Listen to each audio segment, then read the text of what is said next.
And the Oscar goes to Jodie Foster, The Accused.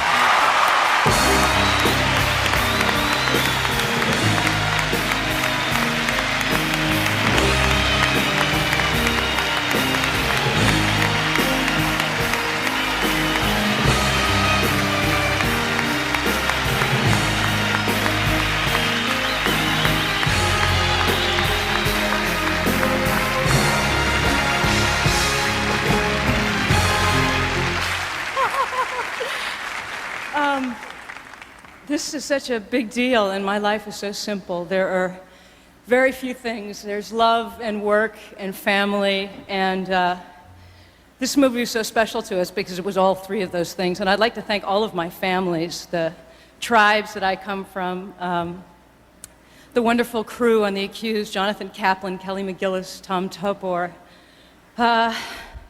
Paramount, the Academy, my schools, thank my schools, and my family, all my brothers and sisters and mothers and fathers out there, and most importantly, my mother Brandy, who taught me that all of my finger paintings were Picasso's, and that I didn't have to be afraid, and mostly that cruelty might be very human, and it might be very cultural, but it's not acceptable, which is what this movie's about. Thank you so much.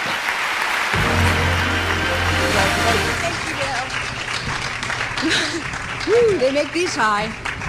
Yes? Oh, so many families. I mean, places that where you belong. I suppose the first one being the film industry, which I've been in for 23 years. That's the big one. And you know, university, all my friends and my family, and all these wonderful actresses that were nominated, who I certainly paid my $6 to see over and over and over again. And Jodie, congratulations. thank you. How did you prepare for this difficult role in The Accused? I don't know.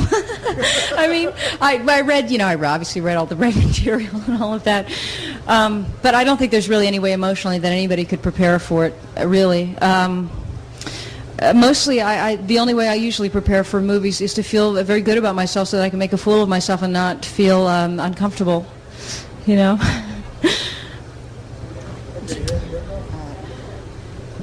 You said that you lead a very common life, a very Simple natural life. Simple life, right?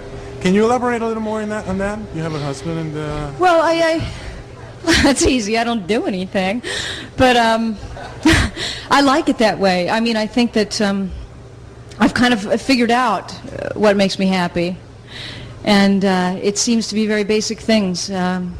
Yeah, you know, those stupid things I like to do. I'm a big movie fan, you know. I spent so many years going to the movies 6 times a week. That's what I've done from the time I was 5 years old. I ate dinner in the movie theaters, and that seems to be my #1 preoccupation. Nominated for an Oscar when you were 13 years old. How does tonight compare, and were you shocked?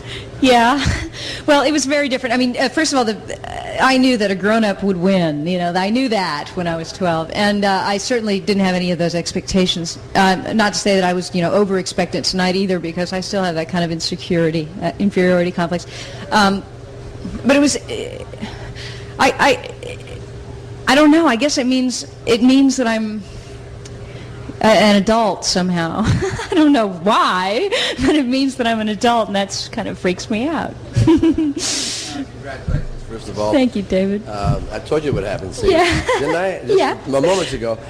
Now that you have that award in your hand, it's going to mean, obviously, that millions and millions of people will see the movie that might not have otherwise seen it.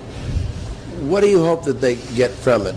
What do you hope that they take away after the experience of sitting through that dramatic kind of... Yeah, it's not the obvious things. I mean, I don't think... what's wonderful about this movie is that it isn't political in the foreground. It's political in the background, and the propaganda's in the background, and the reality of it is the relationships. And what I would like audiences to do certainly is to not be able to go home and say, oh yeah, rape, that happens to somebody else, or oh yeah, rapist, there's somebody else, or oh yeah, witnesses are somebody else. The wonderful thing about this movie is that it forces you to see the human ugliness in all of us, and that's not something to be ashamed of. It's something to be reconciled with, I think. You know, to see the humanity in the other, and not to condemn them and not be so judgmental. There's a very positive thing about the movie too. I don't know if I could even put it in words. Maybe you can. In terms of our attitudes toward the rape victim. Yes. How would you describe that in terms of what the movie? Well, it works. I mean, we obviously tried to have the assumption that the audience was led through different paths of opinion, and that their opinions ranged from she is guilty to she is not guilty to she is guilty to she is not guilty. What was she wearing? What was she this? Was he like that? Well, and until the end, where you realize that those questions are invalid, that cruelty isn't admissible in any way, shape, or form, and certainly not a dehumanization. And I think that's the beauty of the movie. And most rape movies, in fact, all rape movies have never addressed that question. It's actually taken it for granted and portray the victim as actually posing that question and making it a valid one, which it isn't. Jodie? Yes. Congratulations. Thank you. It's such an important film. You're so wonderful. But everybody's come back here and they've all seemed rather collected and calm. You're obviously elated. You started to tell us when you were down on the floor. You said some wonderful things about your mother. What does that feel like right now in your hand? I know this is, I don't know why this is popping into my head, you see. I don't know why this is popping into my head, but there's a certain feeling. I remember the day that I graduated from college, and I looked at all these 6,000 people who I didn't know. Who were they? I had no idea who these people were.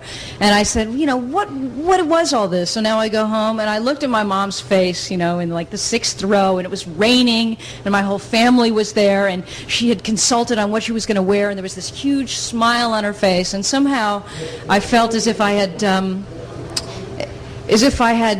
completed I don't know, completed some kind of social cultural vision that represented them somehow, that represented my family somehow. Congratulations. Thank you very much. Now, you've been in the business 23 years. As you said, movies have been so much a part of your life, so obviously the Oscar has to mean so much to you. Yes. So how do you think it's going to affect your next 23 years in the business? Oh, God, I don't know. I mean, I know it will affect, definitely. I mean, the Oscars work for the industry incredibly well. I mean, there are reasons why they work, why they're televised, why 1 billion people see them, why people take out full-page ads. I mean, they work. People go, their films get redistributed, but most importantly, films like this film will be made again. And that's not an obvious thing. It was a very hard picture to get off the ground, and I was certainly not any kind of popular choice. You know, nobody wanted me for this film. So maybe actresses like me and maybe films like this won't have such a hard time next time around. Are you a popular choice now, do you think?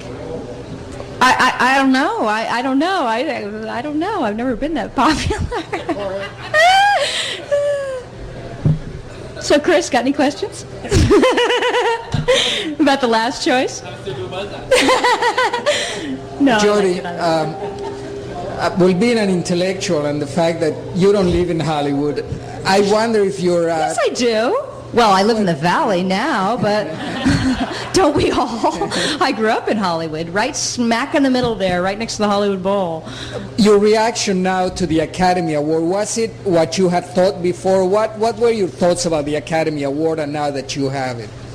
Well, obviously, I mean, it isn't something you should take incredibly seriously personally, because the nominations really mean a lot more in that way. But I think professionally it means that I can certainly get off the ground films that 4 years ago, if I had talked to somebody about it, they would laugh in my face and say, you know, who wants to see that? And that's something. That's something for me. And that may sound like a power-hungry statement, but it isn't really. I mean, you know, I don't know how films like Salvador got made, except that Oliver Stone had written, you know, other films that had done well, Midnight Express or whatever it was.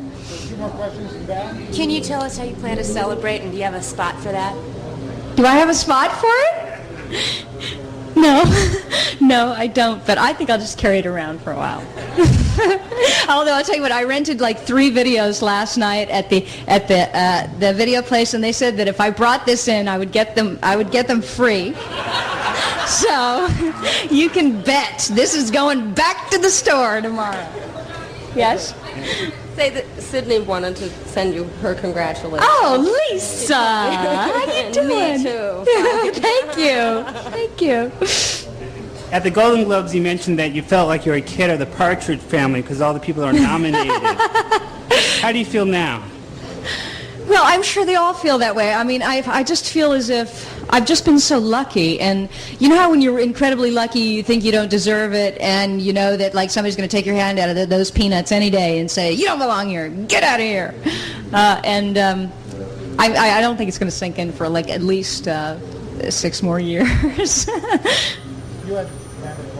I'm sorry I keep laughing so much. I can't help it. It's like a nervous tick. You're obviously having a good time. What kind of projects are you going to be looking for now? Something similar or something completely different from this? Well, you know, I don't think about stuff like, I suppose I should, shouldn't I? I should think about things like that. I don't really. I think about things that are good, and it's so hard to find good material out there. It always makes me laugh when women say, oh, there's no good material for women. There is no good material for anybody, and it's very rare when it comes around. And even when something's remotely good and you believe in it enough, you've got to work on it. So that's what I'm working on, is finding something that's moving and good, and I have no idea what that's going to be. Is that it? Thank you very much. Bye. Congratulations.